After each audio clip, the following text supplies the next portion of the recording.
Cutout చూసి కొన్ని కొన్ని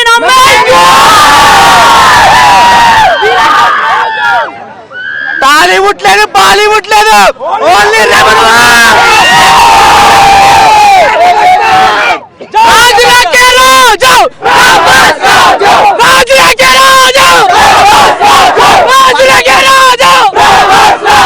అన్నకి ఎన్ని సినిమాలు కానీ బాక్స్ ఆఫీస్ కొట్టేది వాడికి రబస్తో.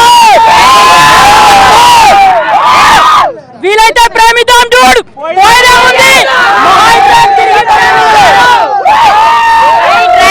రామ్ దాస్ ఇక్కడ చూసినాం కదా పరిస్థితి. మొత్తం అభిమానులందరూ కూడా అంటే 5 గంటలకి ఈవెంట్ అయితే స్టార్ట్ అవబోతుంది. మొత్తం అభిమానులంతా కూడా ఇక్కడ క్యూ లైన్ లోని వెయిట్ చేస్తూ ఉన్నారు పాసెస్ కోసం. అండ్ కనీసం మనం మాట్లాడే ప్రయత్నం కూడా చేయడం లేదు. ప్రతి ఒక్కరు కూడా ఇక్కడ అభిమానులు కూడా చాలా ఈగర్ గా వెయిట్ చేస్తూ ఉన్నారు. మా